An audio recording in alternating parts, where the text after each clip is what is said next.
Live from downtown Detroit, Local 4 News Today starts right now.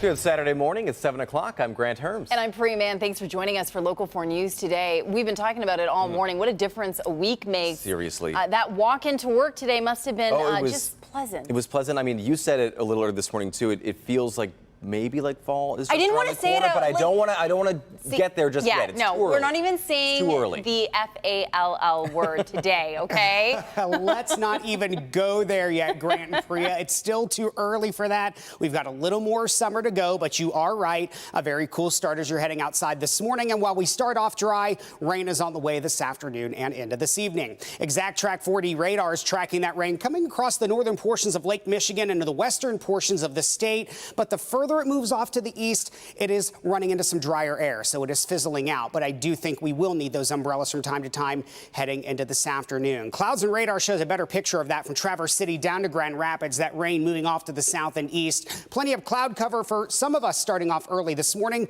with a little sunshine as well. Tower cam over downtown Detroit. We are getting some of that sunshine as we head towards sunrise early this morning for a cool start for everyone. 62 degrees right now here in downtown Detroit under that mostly cloudy sky. 50s in Mount Clemens as well as over in Lapeer, and we bring in those rain showers late this afternoon and into this evening before the cooler temperatures stick around into next week as well. Your full forewarned forecast coming up in just a few minutes. Grant and Priya. All right, thanks, Brian. There's a developing story this morning from Belle Isle, where Michigan State Police are investigating what's being called a suspicious death. According to a Twitter post by the state police late Friday night, a 17-year-old told Hamtramck police that he killed someone on Belle Isle. After interviewing the teen, troopers searched the island and found the body of a male victim. It's still unclear what happened, but the 17-year-old is being held for further questioning. Time now is 7:02, and also this morning we're following the big developments in the FBI raid of former President Trump's Mar-a-Lago home. We now know what was taken from his Florida estate. A judge unsealed a search warrant Friday afternoon, just hours after Trump's legal team agreed to its release. It shows the Justice Department recovered 11 sets of classified documents. Some were labeled secret, others top secret. Among them were items seized by the FBI, paperwork with information about the president of France, and an executive grant of clemency for Trump ally Roger Stone. One document attached to the search warrant said the agents were searching for any evidence that violates 3 laws, including the Espionage Act. After the raid, dangerous rhetoric has ramped up against the FBI. And we talked to an expert to put that into context about what federal agents took out of Mar-a-Lago. Our Mara McDonald spoke with former U.S. Attorney Matthew Schneider. Mara reports from downtown with that part of our coverage. First, let me say that Matthew Schneider was appointed as the U.S. Attorney for the Eastern District of Michigan under the Trump administration. And when I asked him about these documents and what he finds concerning and problematic, he says there's a lot on here that needs to be looked at carefully. But the most concerning are those documents taken out of Mar-a-Lago that have that TS, top secret, SCI, sensitive compartmented information tag. And he explains why. This is not just about National Archives material. This is about defense documents. On that inventory list the FBI submitted showing what agents removed from the president's home in Palm Beach, you'll see that TS SCI designation frequently.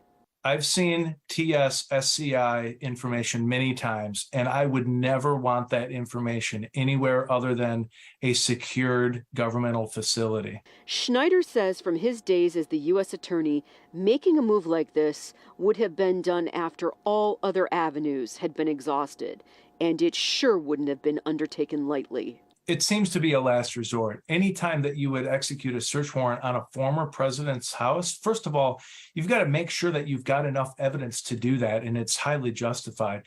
I don't think anyone would ever take that step lightly, no matter whether it's a Republican or a Democrat. It's just such a severe step, and clearly the Justice Department felt that they had to take that step.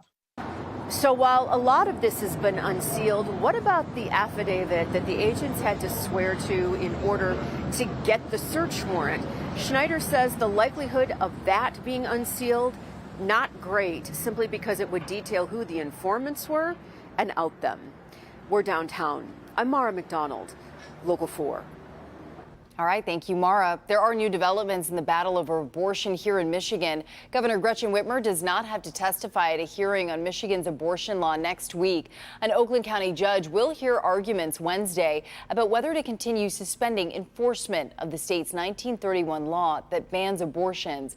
Prosecutors from Jackson and Kent counties want to question the governor about her lawsuit, but a judge said Whitmer is suing a group of county prosecutors in her role as governor, not a private citizen. In another development involving the governor, there are new concerns in the retrial of the plot to kidnap Governor Whitmer. The judge is overseeing an investigation of a juror behind closed doors.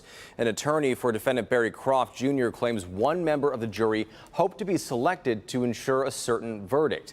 We're told no one can talk about the situation as the judge is trying to limit the risk of a mistrial.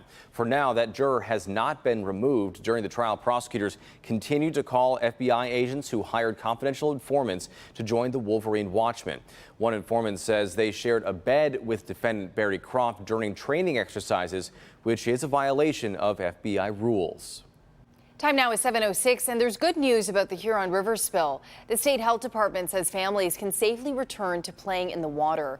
New testing shows most of a cancer-causing chemical released into the water was contained or broke down to a less toxic substance before it discharged into the river. The no contact recommendation was put in place after the Tri-Bar manufacturing plant released thousands of pounds of hexavalent chromium into the sewer system in late July. So again, the state says the water is safe, but testing will continue. Meanwhile, a group of police officers and firefighters are now being called heroes for saving the life of a 3-year-old girl who nearly drowned in a friend's pool. This week, those first responders were honored during a Grosse Ile Township board meeting. Our Megan Woods has their story, including an update on that little girl. That 3-year-old girl is doing well, happy and healthy, but we take you to those critical moments that went into saving her life. Definitely one of those you never want to hear on the radio. Unresponsive child, CPR in progress, found in the pool. These Grosse Ile first responders got the call and raced to the home. But what they didn't know was one of their own was already there, EMT firefighter Cindy Simon. The right people at the right time, the right sequence of events, and the perfect outcome. At first, it was chaotic. Someone noticed their child was missing. One of the adults, a former lifeguard, spotted the 3-year-old at the bottom of the pool and without hesitation jumped in and pulled the girl out. I just remember in that moment saying, you can't panic, because I heard everybody else screaming, and having to tone that out or turn that off and just know that everything, all of my efforts, all of our efforts had to be directed toward her saving her life. Cindy, along with 2 friends with medical backgrounds, started CPR. She was blue when we pulled her out, and seeing the color come back from those compressions and the rescue breaths was just phenomenal. I've never seen anything like that. Her colleagues arrived and the little girl was taken to the hospital. This week, those heroic efforts are being celebrated. I couldn't be more proud of my firefighters and my police. They saved the day. A moment they will carry with them for the rest of their lives. The family came by a week or 2 ago. Me and Simon got to meet the family. You cried. Having seen her since the incident, seeing her run around and that it makes doing what we do worth it. That child's family is incredibly grateful for all the heroic actions that took place that day. Cindy says the biggest takeaway from all of this is having a designated adult watching kids in the water. In Grosse Ile, I'm Megan Woods, Local 4. Just an absolutely remarkable story. And I love that one, first responders saying that she had to just tune everything out and focus on that little girl. I mean, it's what they're trained to do, but it's very scary, a very, very scary situation. Well, thank you to all of those heroes, and the chief certainly proud of his team there. What's not to be proud of? Absolutely.